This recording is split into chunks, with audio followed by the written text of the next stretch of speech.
All right, so we're continuing with Ilchot Geniva. Right. We're in Perek Gimel, and you have the pages. Yep. You see the Tet. Hayu Shenayim Me'idim Sheganav. The Tet is here. Tet, right? Yes. The bold one. Yes. I mentioned. Yeah, Ted. Got it. Hayushanayim. Okay. Exactly. I'm with you. Okay. So. Anything we need to know from last week? Yeah. I'm gonna give the introduction. Okay. So, last week we studied the principle Okay. that in Jewish law, you can't have civil and criminal liability. Basically, that's why I would summarize it. So we run an example of someone who, on Shabbat, sets fire to his friend's shirt. So that would be robbery, for which is criminal liability. And Shabbat, robbery, my mistake, I misspoke. Robbery, for which there's civil liability, monetary liability. You have to pay back for what you did. And then there would be Shabbat, for which is criminal liability, right? Hayamita. So we explained that you're not going to have criminal and civil liability. It's either or.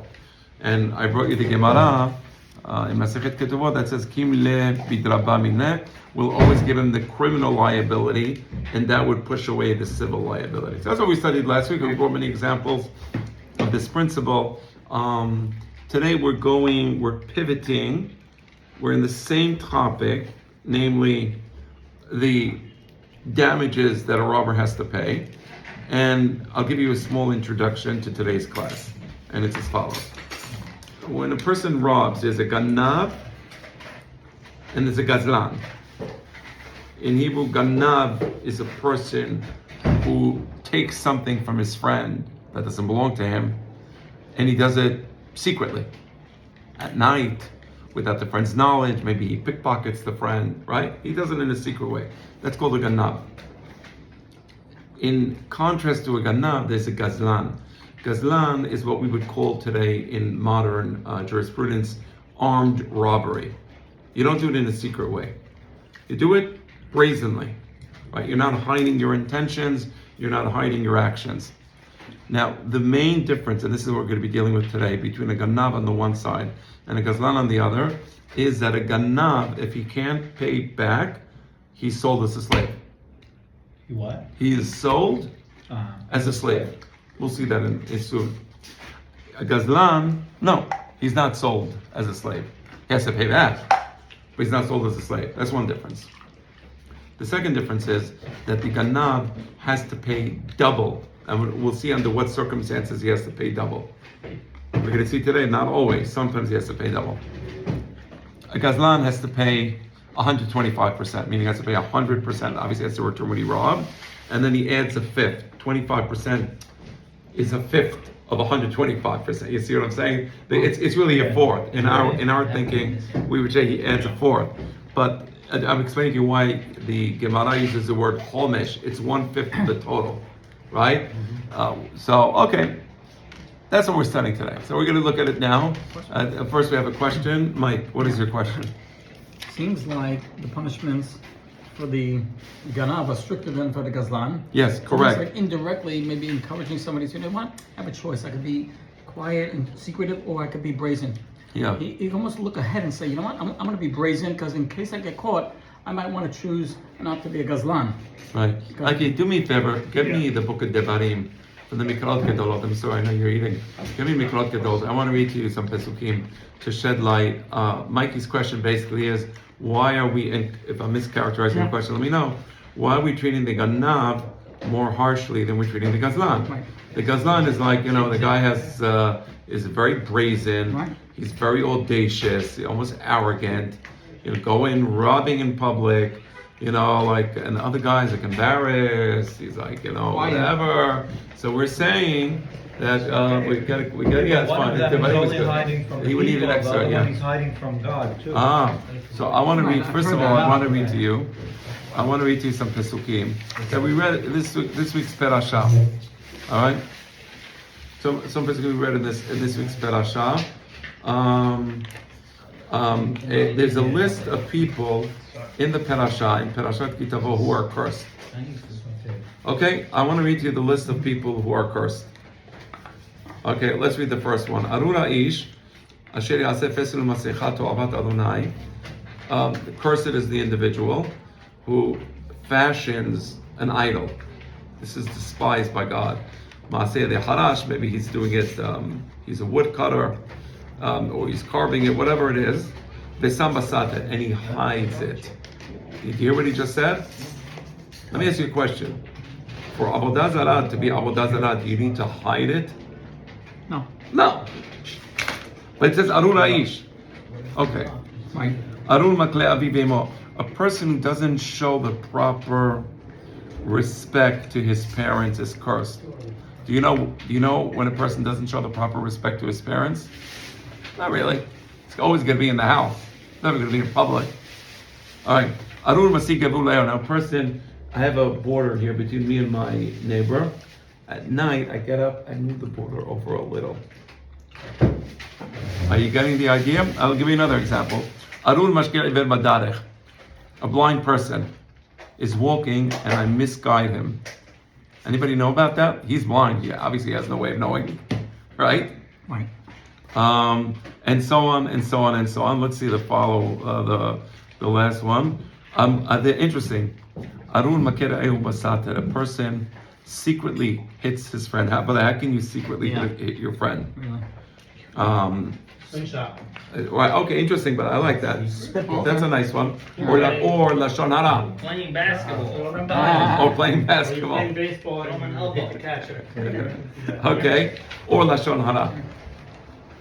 Now, you notice all these things that they have in common? They're done secretly. The Torah looks down at people who externally they act like, I'm good, I'm nothing wrong with me, and internally they're wicked. The Torah doesn't like that, right? The Torah doesn't like sneaky people who do things in a sneaky way. This week's Perashah. Now, I just read to you this week's Perashah. Let me read to you this week's Perashah. Okay, this is Perashat Nisavim. It's saying that as the Jewish people, when they were on the way to Israel during the 40 years in the desert, they passed some countries, and when they passed by these countries, they saw golden idols. And the Torah says perhaps somebody was dissuaded or impressed by these idols. So it says that there's going to be a person, he's going to speak to himself internally. He's impressed by the idols, but he's keeping it secretly to himself. This is nothing bad is going to happen to me. God says, I'm not going to forgive that person.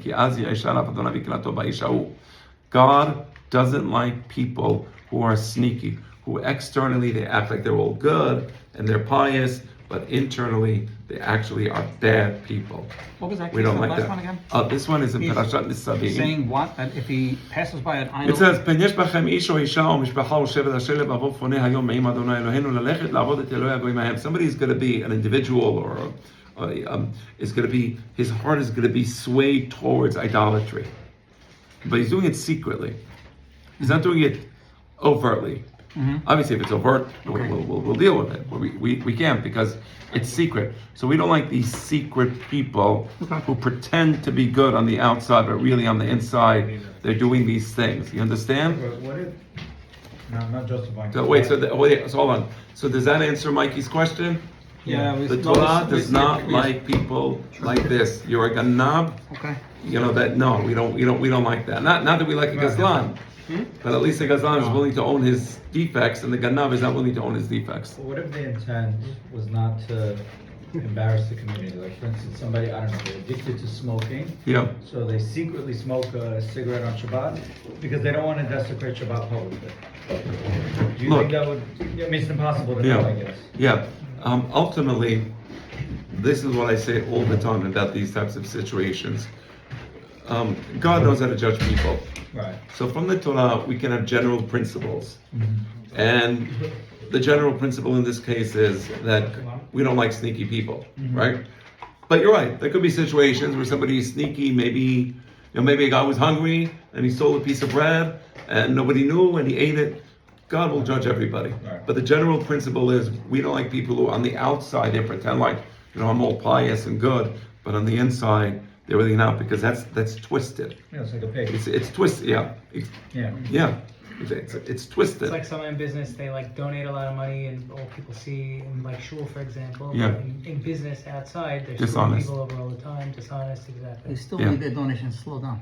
Everyone will take a donation. Hold on. Oh, we'll take the donation, no problem. It's different. Okay, so now, having gone through that, let's read the halachot. All right, so you have the otet. Hayu shenaim me'idim sheganav. Now, first of all, in order for a fact to be established in Jewish law, you need to have two witnesses. So the two witnesses come to court. And they said, this person, Reuben, he robbed. We saw him. Ben she'idu hen asman shetabachu machar, ben she'idu achayim shetabachu machar.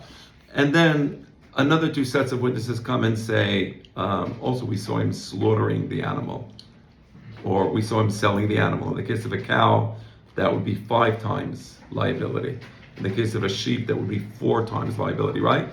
It doesn't matter if it was the same set of witnesses that saw him robbing, saw him selling the animal, let's say, or it was a different set of witnesses. Doesn't matter. We have 2 witnesses minimum who saw the robbery and saw the sale of the animal. That's when you have the full liability. All right, that's when you have the full liability. On the other hand, if you had 2 people who testify, oh, we saw him robbing. Okay, good. Well, where's the animal? Another witness comes in and says, one witness, I saw him selling the animal.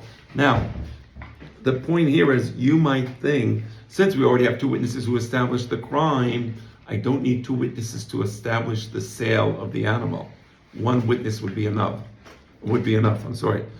If that's what you thought, you would be mistaken.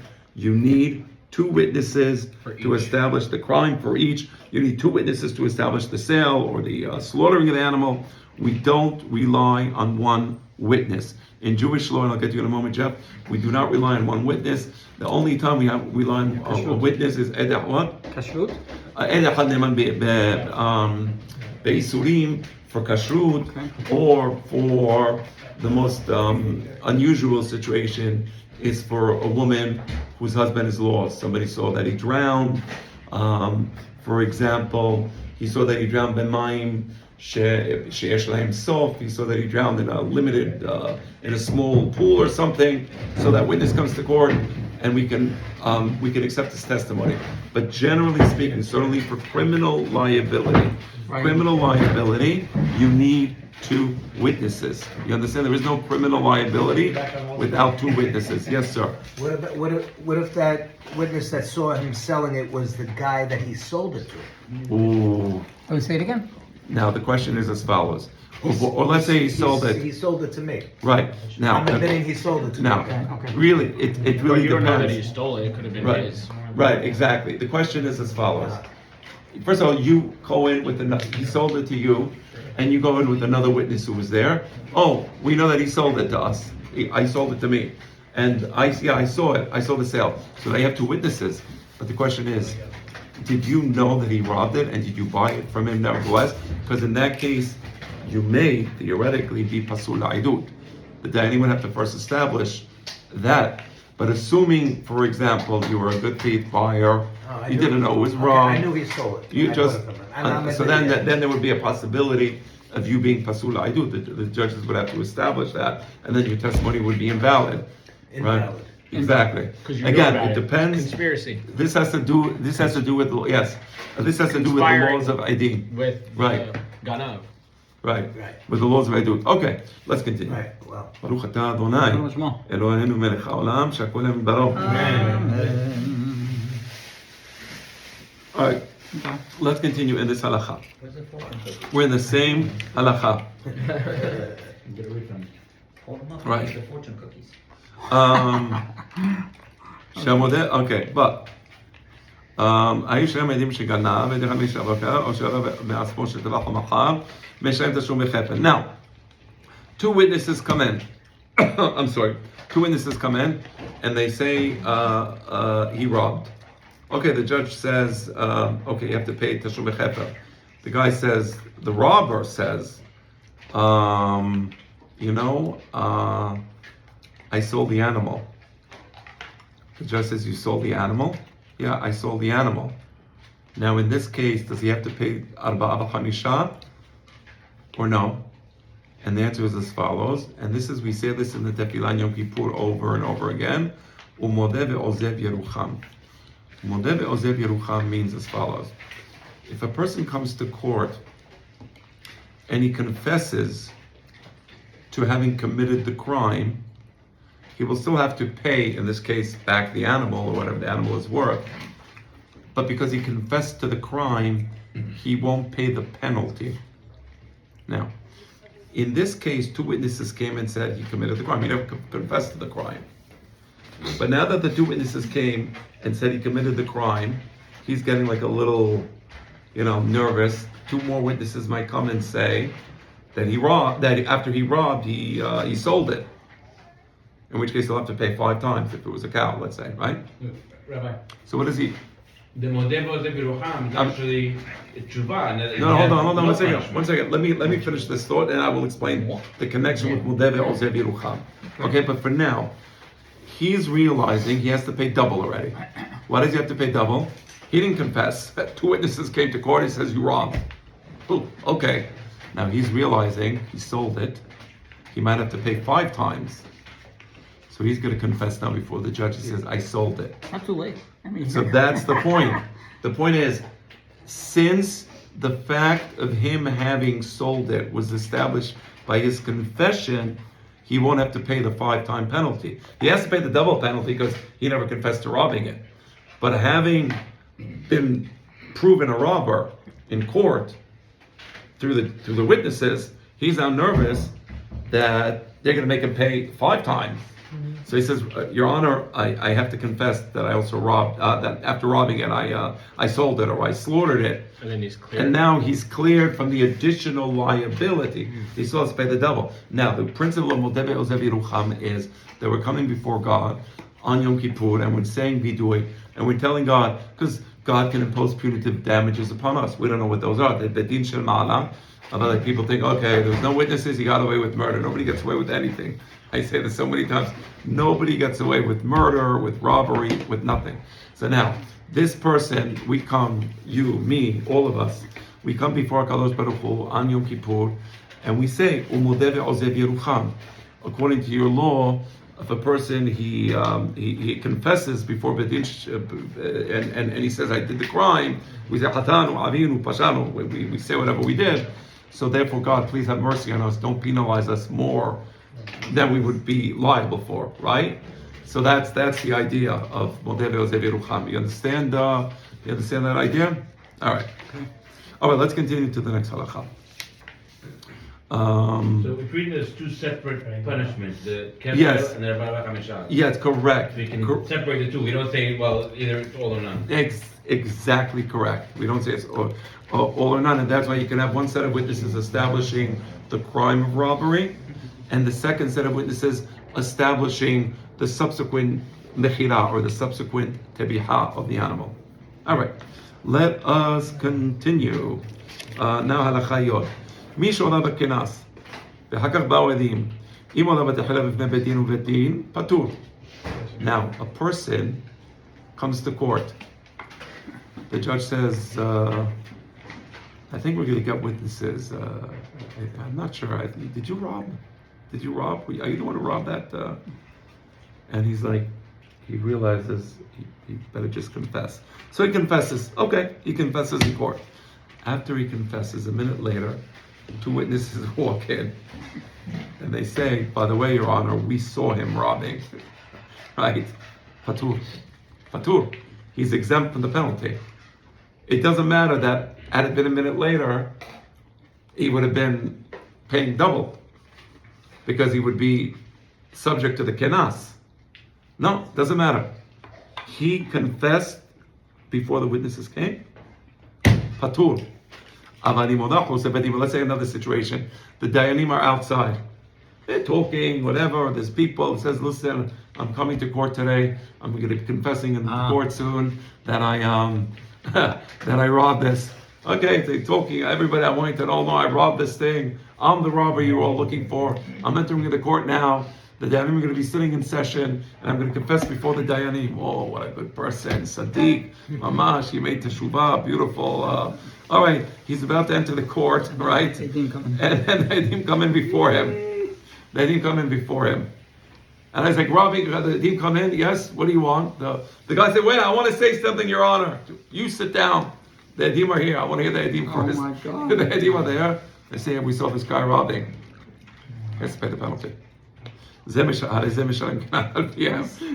pay the penalty. That's it. They This don't have Jewish. to give him a chance before they didn't speak. Say, wait, is there anything you want to say before they start? We don't have to give anybody a chance. The guy robbed. The Dayanim are there. We have our procedures. We have these witnesses walking in. If I was a judge, I would say next time maybe you shouldn't rob. That would also be something to consider. But that's it. That's the law. It worked out like that. All right. Kesan. Let's give a few illustrations of this. Everybody have a place? Yod Aleph on the bottom of the page? Yes? Okay. Kesa. So let's say he enters the Betin. He says, Your Honor, I am the robber. I'm guilty of having robbed the wagon from that backyard. And subsequent to his testimony, the witnesses came in. We already said he would not be subject to the punitive liability of paying double. He would only have to pay once. Because he already, and this is the theory, just so you understand the theory of the law. The moment the guy confesses and he said, I robbed that bar of gold, or a bar of gold worth $10,000. So he said, I robbed that bar of gold. At that moment, he's liable to pay $10,000. The judgment, so to speak, has been, in a way, finalized. Meaning his mouth basically cemented the verdict that he has to pay $10,000. If later on the witnesses come and they say, no, we saw him rob, we already know, we already know. And for this knowledge that we already know that he robbed, we already decided he's going to pay $10,000 because that's the law. He has to pay $10,000. So the subsequent testimony of witnesses is not going to impose an additional layer of liability. It would be a type of double jeopardy. You understand the idea of double jeopardy here? You're saying, okay, the guy's guilty. Okay, pay rob $10,000, pay back $10,000. Witnesses come in. We saw him rob. We already established that. Yeah, but we saw him rob. Now let's make him pay $20,000. That's a type of double jeopardy. Also, American law has a concept of double jeopardy. Sometimes what they do is they try to get somebody on state laws, and then it doesn't work on state laws. Okay, they try to get on federal laws. Okay, so it's not double jeopardy because it's a different system of laws. Whatever. I mean, you can all judge for yourselves whether that's. I'm sorry, Albert, and then Mark. And so there's obviously the option for him to confess a crime, but we also have the concept of a guy can't testify against himself. Yeah. Okay, so how do we reconcile those two? Right, and Confessing a crime versus right. There's a difference between. Yeah. So when a person comes in, right, what you're talking about is en adam mesim asmo rasha, right? So there's two separate things here. The first issue is a monetary issue of liability, which is to say that he's coming in and testifying that he robbed. So as a robber, he has. The Torah gives you the opportunity to admit to the sin and to make good on what you did. It's true that en adam mesim asmo rasha, right? So you're gonna have a situation where a person says, "I did this and this avon, and therefore I deserve this and this punishment." You will say en adam mesim asmo rasha. That's true. But here we're dealing with monetary liability, and monetary liability, he wants to make good. He wants to make teshuvah. He wants to rectify what he did. We're not going to prevent him from that. That would not go into the category of en adam. Monetary or just right? like that? Yes, you're right. So we would not say in this case en adam mesim asmo rasha. He's saying, I robbed the thing. He wants to pay back. That wouldn't be adam mesim asmo rasha. That would be a different set of circumstances. Exactly. For damages, the same thing. I smashed your car. I can come and say, look, I'm sorry, I smashed your car. Yes, and I want to pay for it. Right. And therefore I want to pay for it. It's just any monetary. Yes, exactly. Okay. How precise do the? Oh, I'm sorry. Yes, you had a question. How precise do the witnesses have to be? Meaning, let's say somebody's robbed, they steal his wallet, his watch, and his shoes. Two witnesses say, we saw the mugging. Right. But they have to actually know Yeah. each item. So we have a set of laws which are later on in this book. It's called the Chot Edut, which goes into how the Dayanim interrogate the witnesses and how you establish the fact of a crime. But in principle, they do need to have seen the I'm sorry? The full. Yeah, they do need to see the robbery in this Right, case. the actual But you're right. item. There's gonna be details, and maybe they'll say we saw when he took the watch. Right. We didn't see them taking the wallet. It could be a situation like that for sure. Right. Yeah, the wallet. We didn't see anything. Right. Okay, Right, fair enough. because he could make an assumption, he could lie and say they also took my watch. Yes, Right. exactly. Correct. Okay. All right. That's a great name. All right. So let's go to the next halacha. Halacha Yod Aleph, right? No, did we just read? No, we're in the middle of halacha Yod Aleph, right? Right in the middle. All right. Continuing. Aval ima lo ganavti. Now, on the other hand, if the judge calls him into court and he says, "I didn't rob anything." Oh, you didn't rob? You sure? No, wasn't me. Shepatal asma min hakol, and he now is absolved. He basically said, "I don't know a penny." Ubau edim sheganav, and now they come and they say the witnesses come and they enter to court. The judge says, "Come in, please." And now that the witnesses came in and they said, "Sir, we saw you robbing." I said, okay, I confess. Useless confession. No. I want to confess that I sold it.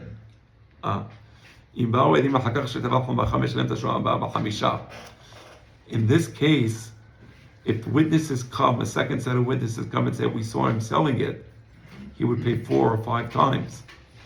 Because when he first spoke before the judge, he denied everything. Once he denied everything, he can't, I changed my mind, I actually sold it. And now the witnesses come and say, "Yeah, we saw him sell it." So he tells the judge, "I admitted to selling it, I should be absolved." No, because before you admitted to selling it, and your initial position was you didn't do a thing.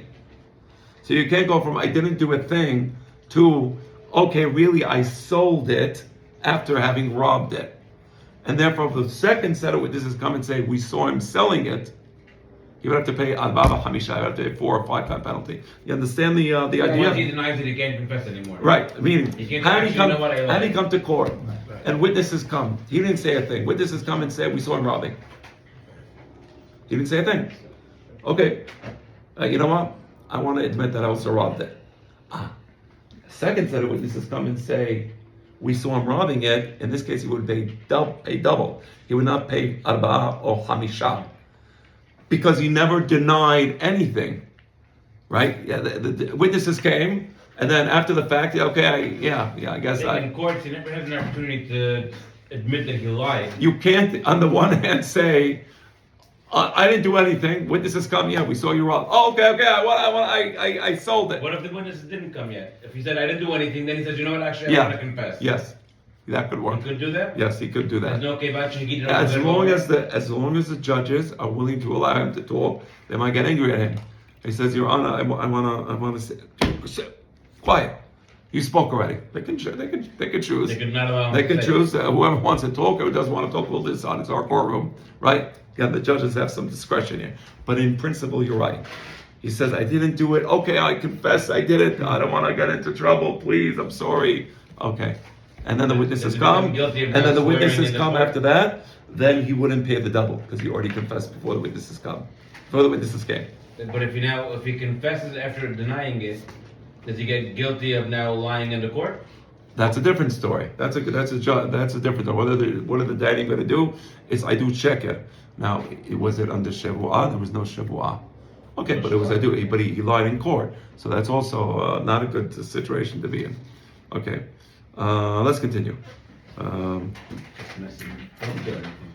There are some situations where the edim have to make a Shevuah. What if they, Come clean. Yes, sir. what if the guy denies that there's no witnesses, but then somebody sees that he has that item that they said that he stole? What, I'm He has sorry. it in his possession, but he's denying it, and there were no witnesses. But they saw the goods in his possession. So that who saw the goods? Later on. Oh, They didn't see him come to stealing court. it, they just see that he has it. So come to court. But there was no witnesses to say that they saw him take it. They just saw that he had it. Right. So then you come to court and you come before the Is there any Dayanim, expiration and then is the this? Dayanim would have to establish, how did you get these goods? Oh, somebody sold it to me. Really? Bring him in. Let's talk to him.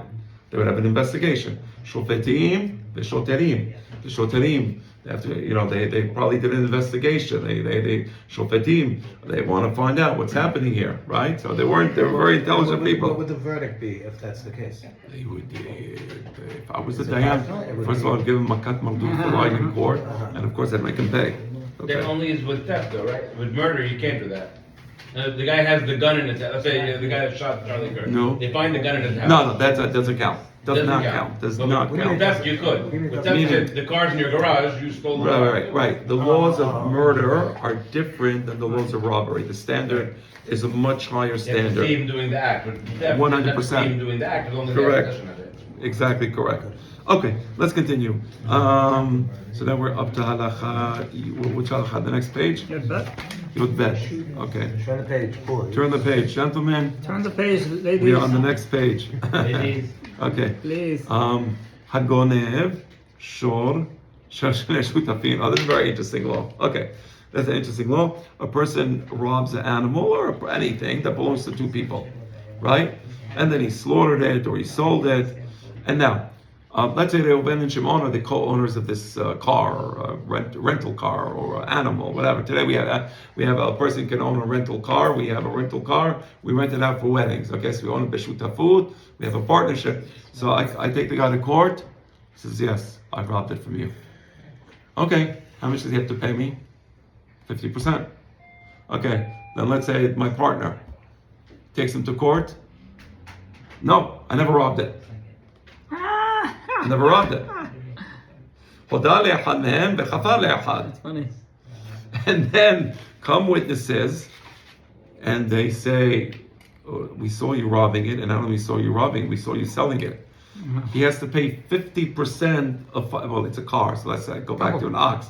He have to pay, no, they saw him selling it, so it'd be 5 times, so it'd be 2.5 times the value of what he robbed. To each. No, No, to the original Just the partner. guy's stolen. Because the other guy's finished. The other guy got his money. So he got one time.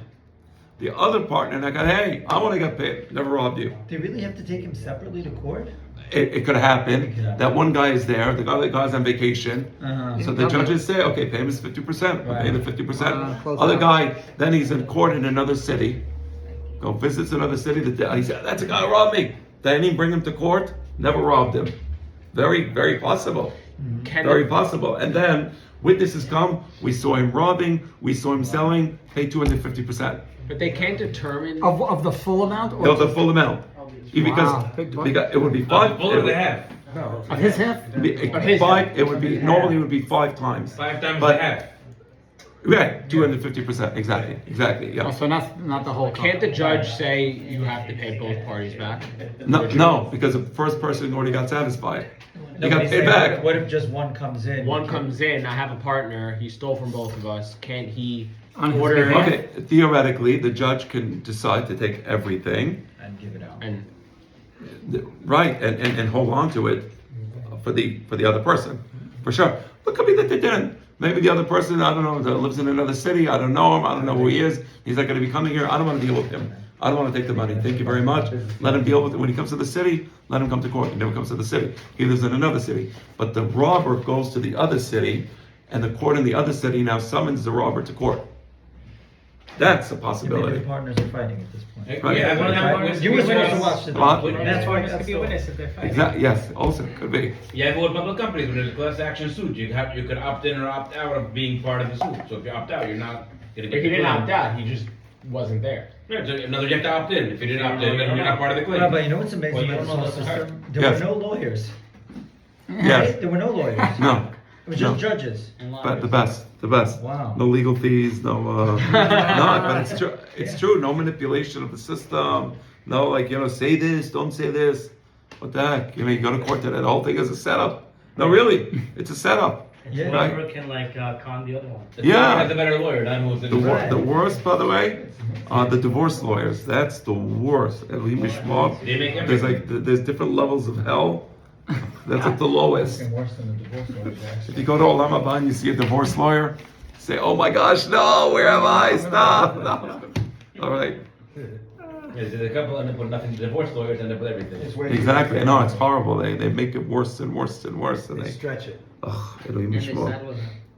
No, they started with as much. All as right, they can until they get the money. Let's continue. All right, now let's deal with the question of robbery. So let's see how it works. That a guy can end up robbing, and then from robbery, you go into slavery. How does that happen? So Dina Ganav, so we said that the robber has to pay the original value, and he has to pay the 100% penalty, meaning double. Or the 400% or 500%, again, whatever it is. Now, according to law, we first go to metaltelin shelo.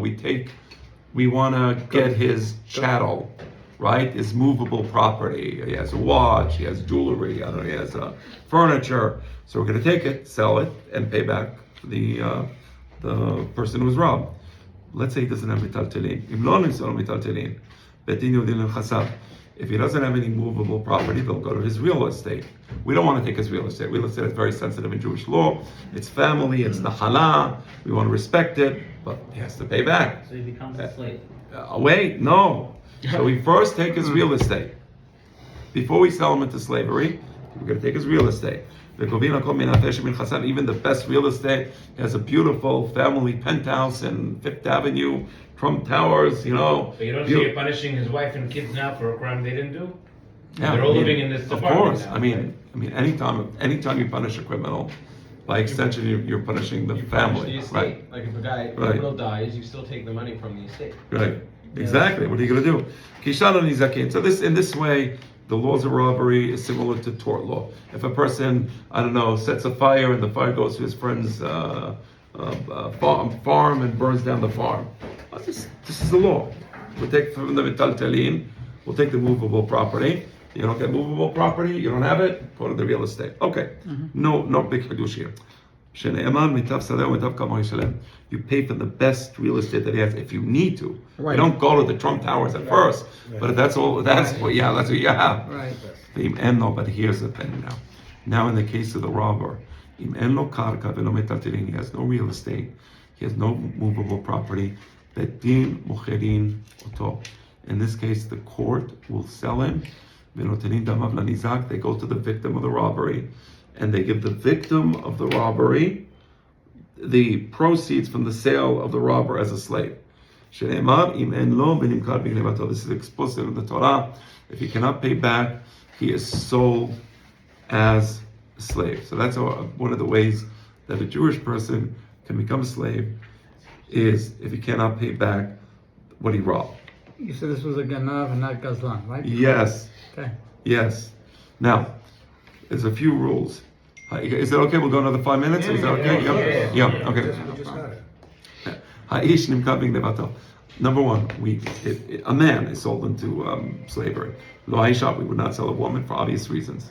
Okay, the Torah is very makpid when it comes to matters of infidelity or fidelity, meaning we take it with a very heavy heart, right? So we would never sell a woman. Chas v'shalom. We learned this from Moshe Rabbeinu, Kabbalah from Moshe Rabbeinu. V'nimkad b'gnevato. Obviously, it's male, not female. Doesn't it mean nimkira b'gnevata? But here's the point: we only sell this robber for the actual value of what he robbed, for the 100%, the keren. As far as the penalty, the punitive damages, the additional 100%, or the 400%, the 500%, no, we would not sell. So he robbed a cow worth $100. He has $100. He paid, and after robbing it, he sold it, and everything was witnesses. He confessed to nothing. He has to pay $500. He has $100. He gives $100 to the court. They say, give $400. I don't have $400. They go, they check, they don't have it. We don't sell him to slavery for this. You would only sell him as a slave to return to the victim what was taken from the victim. So if he didn't have the 100, then he would be a slave. If he didn't have 100, he would be a slave. Only the original, Principle. No penalties. whatever it's worth. So now what happens to the penalty? No. Good. So we're going to see. No tariffs, none of that nonsense. Yeah. He would not be sold to pay the tariffs, right? It is a liability, and the dayanim will garnish his wages, will whatever they have to do to collect the money. They'll collect the money and they'll pay it off, and eventually he won't have any debt left. But we're not going to sell him. We will not sell him. Ganav, et a goy or et a. Interesting. If a person robbed a goy, according to Jewish law, of course, it's forbidden to rob a goy. The law of slavery is for robbing a Jew. Now you say it's racist. It's not racist, because also et a. If a person robs from the Bet HaMikdash, no slavery. Bet HaMikdash comes, has a treasury. Guys in the Bet HaMikdash, he sticks his hand in the thing, he takes the money, puts it in his pocket, they come, puts that in your pocket. Nothing. You rob the Bet HaMikdash. You don't have to pay double. Okay, you do not have to pay double. That's between you and God. Good luck with that. Yeah. No, I'm serious, that's what it is. That's why it's like that. Like, so Ganav et Goy Taidesh, there's no Tashumei Kefir, it's a different set of laws. Eno nimkar ala keren. You do not sell him. You do not sell him for purposes of. I'm sorry, I misspoke. You do not sell him into slavery for this purpose. You understand? Yeah, that's what I want to say. Haya keren geniva me'ah. Okay, let's skip all the way to the bottom. Mm-hmm.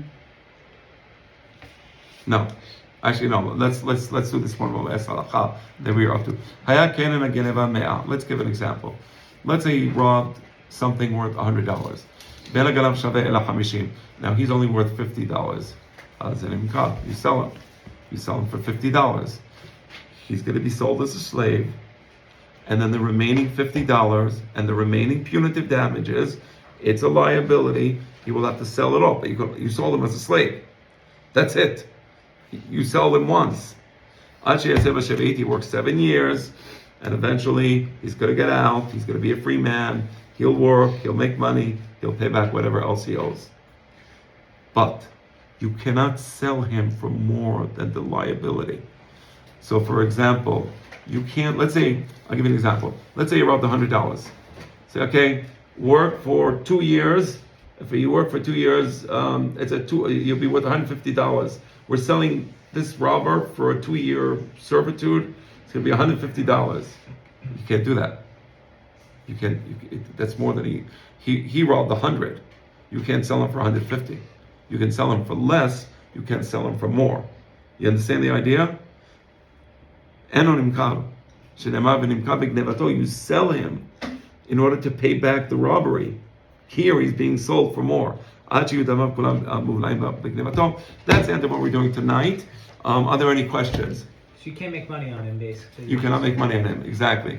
The idea is very, it's a very fitting thing, meaning this person he robbed, and he can't pay back, he will pay back. And it's for his own good. It's for his own good. You don't want to have this liability. But minan, you have this, it's a stain on the neshama, and the stain doesn't go away. So you must pay back, and if you need to be sold as a slave, it's very humbling, it's very, horrible, but that's the price, Dostoevsky, Crime and Punishment, for those who were able to survive that book in high school. I know I wasn't, but thank God they had good Cliff Notes, amazing Cliff Notes. How long was he amazing book, by the way. enslaved It was better in the Cliff Note version than the bits. I once went, my name is Arsha Lev, this is back in high school, never read the book, never opened the book at that point in time. I read it later on. And a friend of mine told me everything about the book 2 minutes before the final got 100. It was beautiful. And then later on I read the book. I felt very guilty. I read the whole book. It's actually a very, very good book. I enjoyed it. One of my favorite books, Chaim Poltak. But anyway, whatever. Neither here nor there. Go ahead. How long is the 7 years. 7 years. 7 year servitude. So the servitude is equivalent to the financial. I'm sorry, I value? misspoke. It's 6 years. I misspoke. 6 year servitude. The 7th year he goes out free. Right. Well, Nothing to do with the sabbatical year. Oh. It's not a sabbatical cycle. Meaning his 6 years It's is automatic. it's exactly it's its Right. own Right. cycle. Started. It could be that Shemitah will be in the 3rd year or the 2nd year, although it doesn't even It matter. doesn't matter. So for that You wrote- $100, even though that it's his value for the 6 years is. So whatever the value is, it is, but you can't sell him for more than his value. The point is, you can't. If you robbed $100, you can't even sell him for $101. You have to make sure the sale is a correct sale for the correct amount. Wait, So this guy's What a if that slave goes up for in 6 price? years regardless. Right. No, once a Even sale, if he's once sold. a sale No. took place, it took place. Doesn't If matter. you robbed $100, I'm sorry. What did you say? $1,000, So even if he's sold, Yeah, he's a slave for 6 years. that's it. No matter no what. matter the value? He can try to buy himself back. No, but if he stole Yeah. $100 Yeah. or $1 million, it's Yeah. the same 6 years? No, of course not. No. It depends. How? It depends on The value. exactly. Right, It it depends could on the be 3 value. months. So it could be that for 3 months, Yeah. 3 Well, months that of was work. my- he'll, Yeah, no, That was my question. So how do No, they right. decide on? Also, the on max value? is No, the 6 years. Dayanim, yeah, exactly. The Dayanim have to decide what is it. They'll bring an assessor. How strong is he? Is he talented? What does he do? You know, you don't just, you know. What if you? Well, Go ahead. So let's say somebody robbed someone. Yeah, There were no witnesses. Yes. They got away with it. And then they want to do teshuvah. So like Yeah. you said, it's a stain on their soul. yeah. Right. So they just go to they could just go and confess, basically. Yes. That's the way to do it. That's the way to do it. So in theory, we're much worse shape today because we don't have a bedin to do that. Right? We don't have a I system. agree. I actually agree with that. What would you Right. say? The You bit- can't clean your neshama today because we don't have. I mean, the only thing you a can do system. today is you can go to the person and say, I want to pay you back and I want to ask for forgiveness. Yeah. That you can do, of course, even without a betin, and then the person should forgive you. And at that point, you would be That's the absolved. best, right. And if he doesn't forgive you, you're still the same. You go twice more. Uh-huh. And Total then- of No, 3 no, times. you have to make After good. 3, if you pay them back and you go and ask for forgiveness Imagine. 3 times, but like once like I saw this thing for a second.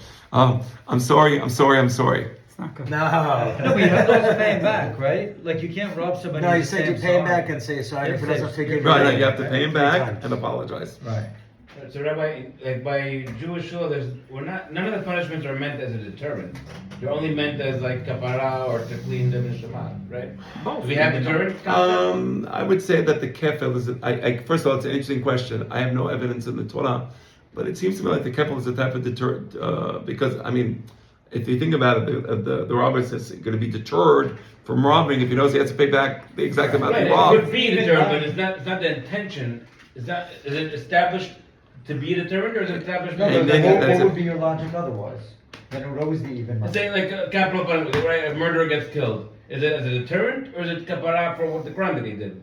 First of all, it is kapara. Number one, it is kapara, but it doesn't mean that it is not also a deterrent. Yeah, but Why did they don't choose have anything it? that's only deterrent. I'll give you an example. In the case of a gazlan, the 1/5, it's 1/5 homish, right? So that's a kapara for the gazlan. Is that a deterrent? I don't know. Maybe in the case of ganav, it is a deterrent. Maybe for a ganav, we need a deterrent because he's doing it in a hidden way, so nobody's going to So stop there's him. no jail So he's going to time? want to stop himself. In the case of the gazlan, no, there's no jail. In the case of the Doing gazlan, it. he doesn't need a deterrent. It's public. You see what I'm saying? 25% more. Like we have a speeding It's ticket, worth it's it. deterrent. If you We're not get going to caught, speed it's because we don't want worth to it. get caught. and You're going to So get there's a no ticket. deterrent. It's like $200. Right. We don't have anything like that really in. There's no deterrent. I I don't know. I don't know. My If angle it's, of it, I don't know. there's That's an interesting no question. deterrent. She'ela Paying me'anyenet. fines and- But we know that it's always kapara. Yes, that we know. Right. We know it's kapara. Last question, Jeffrey. I'm sorry, or did somebody No, else? I don't think it's a deterrent when you're only paying 25% more than. In the case of the gazlan, I agree. Yeah. Yes, yes, See, I yes. could make money, like we said before. He could make money and he's paying back the less amount. That's if he gets caught. He may not even get caught. So You're that's supposed what to- deterrent. Is you enlist your daughter to steal for you? Yeah, right, 'cause Rabbi Hananya. Wait Ben- a second, wait, ah. I don't want to forget. Oh. Take a quick picture. Ken, go ahead. Everybody turn around, look at him. That's it, go ahead. Yalla. Wherever you're in there. Sorry, it's the 16th Pro.